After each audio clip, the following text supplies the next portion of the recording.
ఇప్పుడు ఎందుకు కొట్టావక్క నన్ను? నేనేం చేశాను? ఎంత పెద్ద తప్పు చేసిందే కాకుండా ఏం చేశానని నన్ను అడుగుతున్నావా? తప్ప? నేనేం తప్పు చేశాను? ఎక్కడున్నదెవరు?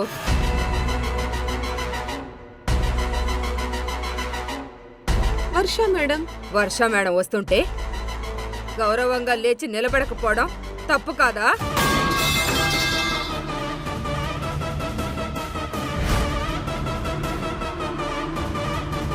వర్ష మేడంకి గౌరవం ఇవ్వకపోతే ఏం జరుగుతుందో తెలియదా నీకు? తెలుసక్క. తెలిసి కూడా ఎందుకు నిలబడలేదు? చదువుకుంటూ గమనించలేదక్క, క్షమించండి. తప్పు చేసి క్షమించమని అడిగితే క్షమించాలా? వర్ష మేడం దగ్గర శిక్షలే కాని క్షమాపణలుండో.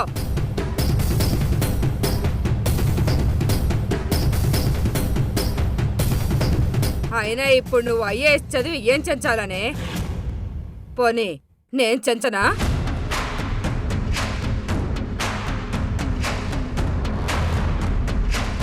ఏం చించుతానో చూస్తావా? చూడు. అక్క వద్దక్క, అక్క ప్లీజ్ అక్క, బుక్కుని చింపద్దక్క. అక్క బుక్కుని చింపద్దక్క, వద్దక్క ప్లీజ్ అక్క. అక్క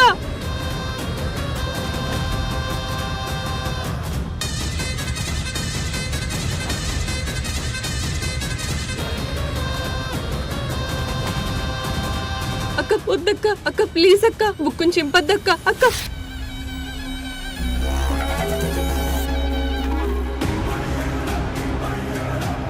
కావాలంటే నన్ను కొట్టక్క, బుక్కుని చింపద్దక్క ప్లీజ్ అక్క. ఏంటే ప్లీజు? చదువు ఎవరిని ఉద్ధరిస్తావని ఎవరిని ఉద్ధరిస్తావే? అక్క ప్లీజ్ అక్క. ఏయ్,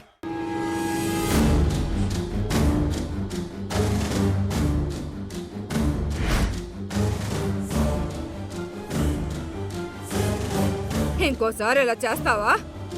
తప్పైంది, క్షమించక్క. ఆ సగం బుక్ అయినా నాకు ఇచ్చేయక్క. నువ్వు జైలు నుంచి రిలీజ్ అయ్యేదెప్పుడు? ఐఏఎస్ అయ్యేదెప్పుడు? నేను చెప్తున్నాను కదా, జీవితంలో నువ్వు ఐఏఎస్ కాలేవు. ఎంత ధైర్యం ఉంటే సెల్లోకి కొత్త ఖైదీలు రాగానే పాత పద్ధతులు మర్చిపోతావా?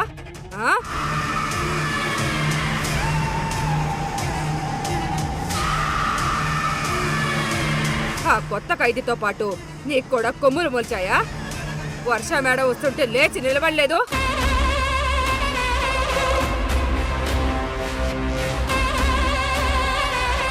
ఏయ్,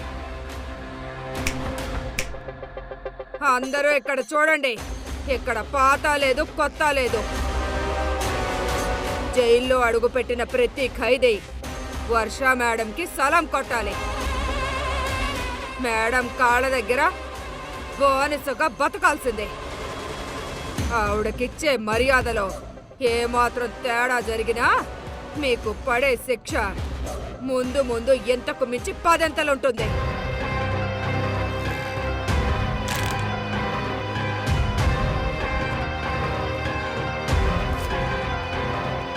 ఎందుకంటే ఇది వర్ష మేడం రాజ్యం.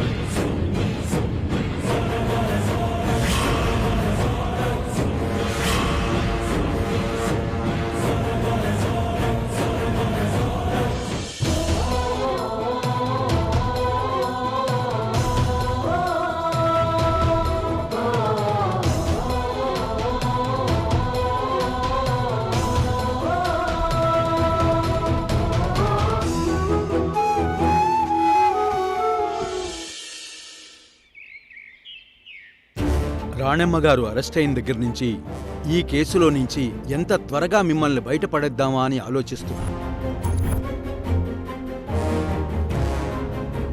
ఆలస్యం అవుతుంటే పిల్లలు అమ్మ కోసం బాగా దిగులు పెట్టేసుకుంటున్నారు.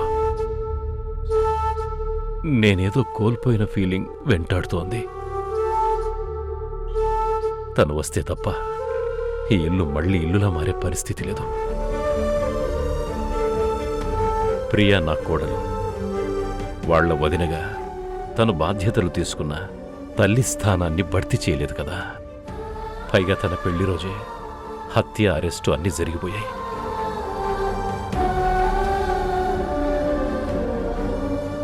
ఆ విషయం తలుచుకుంటూ పాపం కుమిలిపోతుంది తను.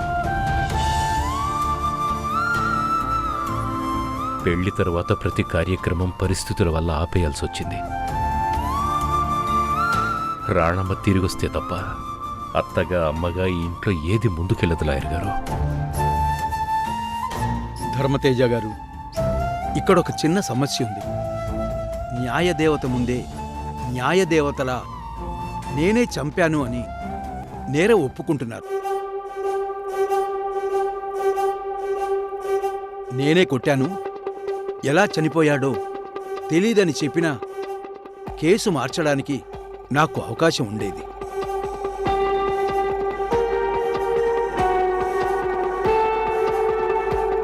ఆవిడ బదులు వేరే ఎవరినైనా పంపిద్దామన్నా నా శిక్ష నేనే అనుభవించడానికి సిద్ధంగా ఉన్నాను అంటున్నారు. రాణమ్మకి నిజాయితీగా ఉండడమే తెలుసు, తప్పించుకోవడం తెలీదు. అందుకే జరిగింది జరిగినట్టుగా చెప్పేసింది. కానీ ఆత్మరక్షణ కోసం చేసిన హత్యకి సాక్ష్యాధారాలు బలంగా ఉంటే శిక్ష నుంచి తప్పించుకునే అవకాశం కూడా ఉందని నేను విన్నాను. మీరు ఆ కోణంలో ప్రయత్నించండి. ఎన్ని కోణాల్లో దర్యాప్తు చేసైనా రాణమ్మ గారిని బయటికి తీసుకురావడానికి శతవిధాలా ప్రయత్నం చేస్తాను. అవసరమైతే చెప్పండి, అందరం కోర్టుకొచ్చి సాక్ష్యం చెప్తాం. ప్రత్యక్ష సాక్షిని నేను చెప్తాను సాక్ష్యం. ఇంకా అవసరం అనుకుంటే విజయ్ గురించి ఈ చుట్టుపక్కల అందరికీ తెలుసు. అందర్నీ తీసుకొస్తాం. అమ్మను మాత్రం బయటికి తీసుకురండి. పాపం అక్కడ అమ్మ ఎలా ఉందో ఏంటో.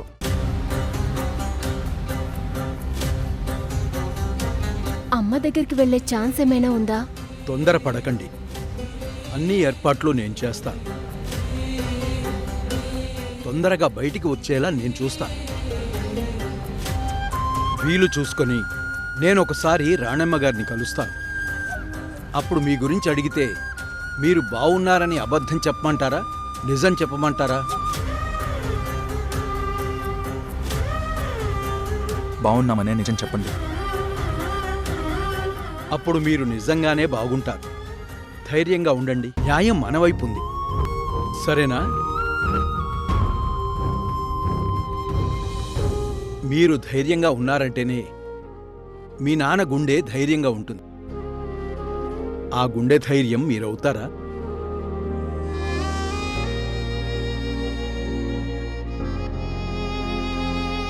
అవుతాం లాయర్ గారు. గుడ్. ధర్మతేజ గారు, నేను వెళ్ళిరానా? ఒకసారి ములాఖాత్కి ఏర్పాటు చేయండి. నేను రాణమ్మతో మాట్లాడాలి. తప్పకుండా నేను ట్రై చేస్తాను.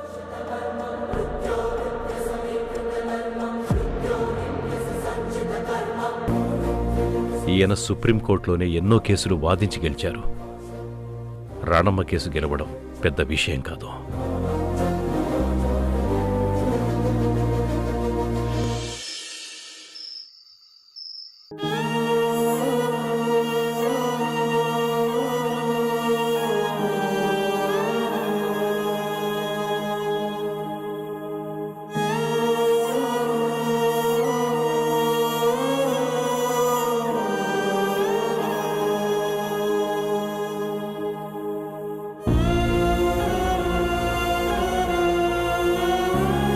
చూడక్క ఎలా చించేసిందో. చాలా ఇంపార్టెంట్ బుక్ అక్క. ప్రతి అక్షరాన్ని ఎంతో లోతుగా అర్థం చేసుకుంటూ చదువుతున్నాను. సగం బుక్ మొత్తం చించేసింది. ఐఏఎస్కి సంబంధించిన ఏ ఎగ్జామ్ అయినా నువ్వు బాగా చదివి రాసి క్వాలిఫై అవ్వగలవు. కానీ ఐఏఎస్ అవ్వడానికి మాత్రం కావాల్సింది ఏదైనా సాధించగలమనే పట్టుదల, దేన్నైనా ఎదుర్కోగలమనే ధైర్యం. ఇప్పుడు కూడా ఎంతో ఇంపార్టెంట్ బుక్ని చించేస్తుంటే, నీ లైఫ్ గోల్ మీద దెబ్బ కొడుతుంటే ఆ నాయకికి ఎదురు తిరిగి ఉండాల్సింది. నువ్వు ధైర్యంగా ఎదురు తిరుగుతావని, తనతో పోరాడతావని, నీ బుక్కుని నువ్వు తిరిగి లాక్కుంటావని నేనెంతగానో ఎదురుచూశాను. కానీ అందులో ఏదీ జరగలేదు. నాయకికి ఎదురు తిరిగితే ఏం జరుగుతుందో నీకు తెలియదక్కా. ఎదురు తిరగాలి. ఎదురు తిరిగి నిలబడితేనే ఇక్కడ మనం దేన్నైనా సాధించుకోగలం. దీన్ని నువ్వు లైఫ్ లాంగ్ గుర్తుపెట్టుకుని ఉండాలి. మీకేం మేడం, మీరెన్నైనా చెప్తారు. మీరు చెప్పినట్టు ఎదురు తిరిగితే ఇక్కడే చంపేసి పాతి పెడతారు. ఆ నాయకి ఇక్కడ జీవిత ఖైదీ. ఎన్ని తప్పులు చేసినా ఇదే శిక్ష అని జైలంతా తెగించి తిరుగుతుంది. అలాంటి దానికి ఎదురు తిరగమని చెప్తున్నావా? పైగా తనకి జైలర్ మేడం సపోర్ట్ కూడా ఉంది. చాలా తెలివిగా చంపేసి కాలు జారి కింద పడి చనిపోయిందని రాయిస్తుంది. వాళ్లంతా మామూలు ఖైదీలు, ఇలాగే భయపడతారు. కానీ నువ్వు కాబోయే ఐఏఎస్వి. అన్యాయాన్ని ఎదిరించే ధైర్యం, ఎవరినైనా ఢీకొట్టగలనన్న మనోధైర్యం నీకుండాలి. ఏంటి కోటింగ్ సరిపోలేదా? ఇదే భయం మీ అందరిలో ఎప్పుడు ఇలాగే ఉండాలి. వర్షా మేడం సంగతి తెలుసుగా. వర్షా మేడం అంటే ఈశ్వరి మేడంకి చాలా ఇష్టం. అందుకే కదా వర్షా మేడంని విఐపి సెల్లో పెట్టారు. ఇక్కడ మేడం ఏం చెప్తే అదే జరుగుతుంది. అలాంటి వర్షా మేడం వస్తుందంటే మర్యాద వాళ్ళని తెలీదా నీకు? ఇక మీదట నువ్వెలా చదువుకుంటావో చూస్తాను. అక్క, సగం బుక్ చింపేశావు. మిగతా సగం బుక్ ఎక్కడ పడేశావో చెప్పక్క, నేను వెళ్ళి తెచ్చుకుంటాను. ఆ సగం బుక్ పడేలేదే, నా దగ్గరే ఉంది. అక్క ప్లీజ్ అక్క, కనీసం ఆ సగం బుక్ అయినా ఇవ్వక్క. అది నాకు చాలా ఇంపార్టెంట్ బుక్ అక్క. ఇవ్వక్క ప్లీజ్ అక్క, ప్లీజ్ అక్క. చదువుకునే పిల్ల, ఒక ఆశయంతో బ్రతుకుతున్న పిల్ల. ఆ మిగతా బుక్కు నీ దగ్గరే ఉందంటున్నావు. తన బుక్కు తనకి ఇచ్చేసేయ్. అబ్బా, నీకు కూడా నోరుందా? నువ్వు కూడా మాట్లాడతావా? నిన్ను చూడగానే నువ్వు చాలా మృదు స్వభావి అని అనుకున్నాను, కానీ కాదులే. వర్షా మేడం నీ గురించి నాకంతా చెప్పింది. నువ్వు గర్జించే సింహం లాంటి దాని వంట కదా. ఎప్పుడైనా ఒక అడుగు వెనక్కి వేశావంటే పంజా విసరబోతున్నావని అర్థం అంట కదా. అమ్మో, కానీ అవన్నీ బయట నీ ఇంట్లో. ఇక్కడ ఈ నాయకి ఇలాఖాలో అవేవి కుదరవో. ఇక్కడ నేను చెప్పిందే వేదం. వేదాలు పురాణాల సంగతి తీరిగ్గా మాట్లాడుకుందాం. నేను అడుగుతున్నాను, తన బుక్ తనకిచ్చేసేయ్.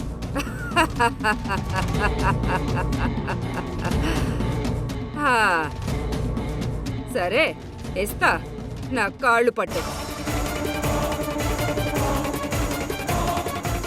అక్క నేను పడతానక్క కాళ్ళు. నా బుక్కే కదా, నేనే కాళ్ళు పడతానక్క. ఏయ్, నీ వంతు వచ్చినప్పుడు నువ్వు పడుతూనే ఉన్నావు కదా. కొత్తగా వచ్చింది మేడం పట్టు కూడా ఎలా ఉంటుందో చూడాలి కదా. అలా కాదక్క, నా బుక్ కోసం ఆ అక్క కాళ్ళు పట్టడం ఎందుకు? నేనే పడతానక్క. ఏయ్, నీకు తెలీదే, మేడంది చాలా హెల్పింగ్ నేచర్ అని విన్నాను. నీకోసం ఏమాత్రం హెల్ప్ చేయదా? పడతాను. నీ కాళ్ళు పడతాను, నీ ఒళ్ళు పడతాను. ముందు తన బుక్ ఇచ్చేసేయి. బుక్కు సంగతి అయితే తర్వాత, ముందు కాళ్ళు పట్టు. అక్క అక్క నేను పడతానక్క. అమృత, నువ్వు ఉండు, నేను పడతాను.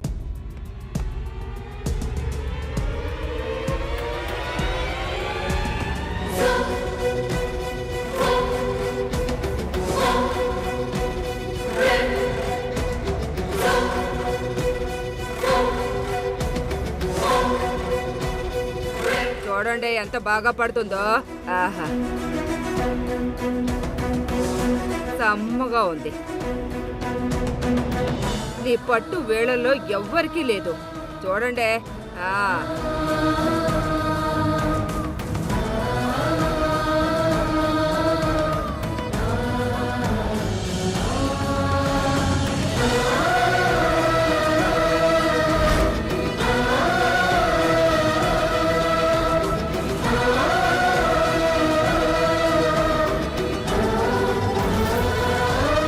కాళ్ళు పట్టింది చాలు, ఒళ్ళు నొప్పులుగా ఉన్నాయి. ఒళ్ళు పట్టు.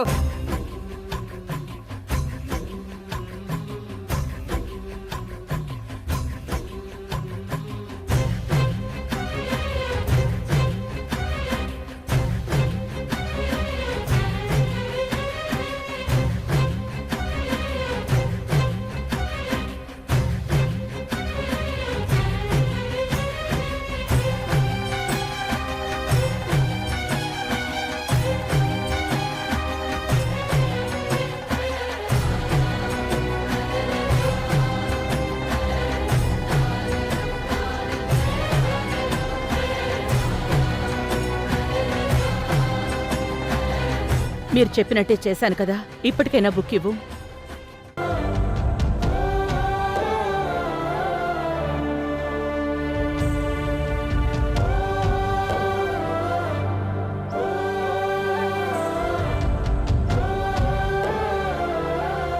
ఎంత సమ్మగా ఎప్పుడూ లేదు. చాలా బాగా పట్టావు. నాకు ఒళ్ళు నొప్పులు ఉన్నప్పుడల్లా నువ్వే పట్టాలి. ఇదిగో బుక్క.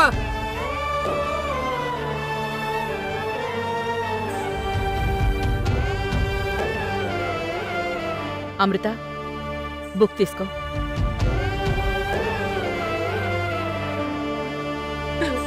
అక్క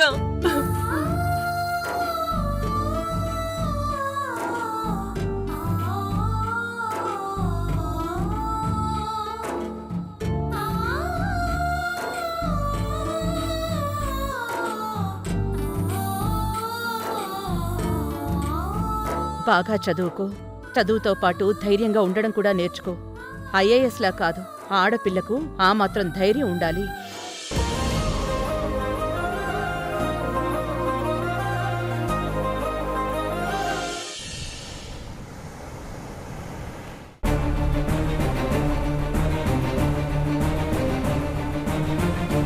ఏమవుతుంది నాకు ఈ మధ్యన? ఇంట్లో కంటే ఎక్కువ బయటే ఉండాలనిపిస్తుంది, అది కూడా ఇలాంటి ప్లేసుల్లో.